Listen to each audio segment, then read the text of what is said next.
Hey guys, Mr. Film Jack here, and today I thought I'd share my thoughts on Prometheus. A lot of people liked Prometheus, a lot of people did not like Prometheus, and I thought I'd give my view on it. I just recently viewed it again, and before I begin, I just want to say, yes, I have seen the original Alien film. For those of you who would probably say, oh, you haven't seen the original, I have. I have seen it.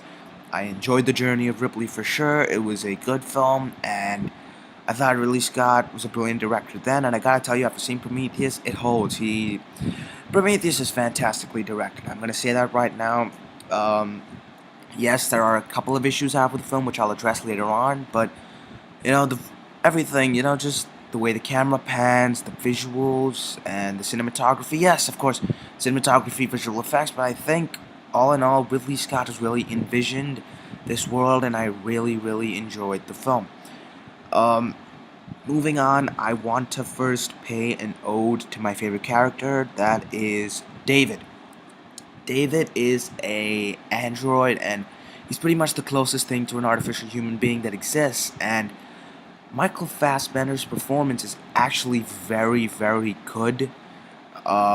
He plays this robot perfectly. He's got this charm to him, and I think he's a fantastic actor, and I first saw him in *Inglourious Bastards*, and ever since then I've been really intrigued, and I've really enjoyed his works.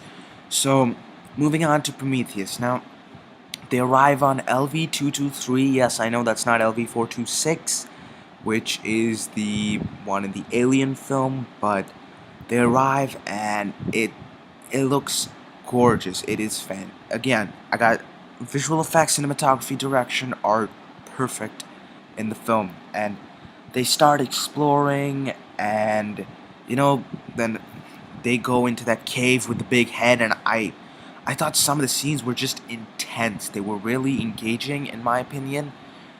And then after a while, this is one of the parts that people didn't like in the film, and I'll talk to you about it. So, two people get lost, and a lot of people said that one of them was the guy who made the maps. Yes, it is. But the thing is, well, from what I saw in the film, it wasn't done stupidly. Okay, he did kind of do the mapping for the area a little bit, but all in all, it was a pretty big place. So I'm not surprised he got lost. I think he panicked, and their mind was lost for like the entire day, which is why when they go into the cave, he's willing to get close to the alien because they're starting to lose it. They've been in a cave on another planet for so long. They were in 2 years of cryo sleep, so I don't blame him so much for him ending up touching the creature.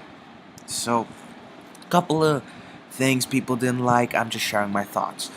Moving on, now, Elizabeth Shaw. Again, Numi Rapace, I'm not sure. She gives a great performance in the movie. She and David, I'm glad, really, they do well together, although earlier on in the film they don't have too much to share. Later on, you can see the characters develop, and Shaw is brilliant. Shaw reminded me a lot of Ripley, how she's kind of gutsy, and there's one scene towards the end of the film I'll talk to you about. So, again, I don't want to spoil anything for anyone that hasn't seen it, but I'm going to talk about a couple of scenes.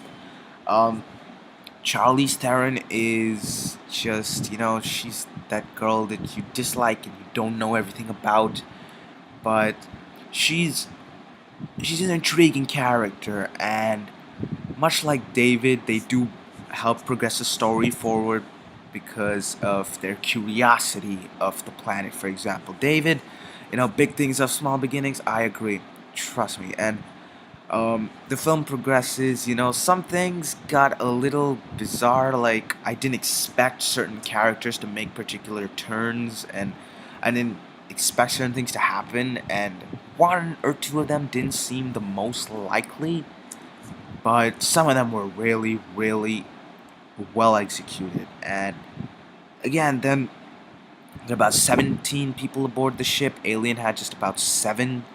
So, I mean, for me, this was a very engaging story, and it works really well with the score, that's for sure.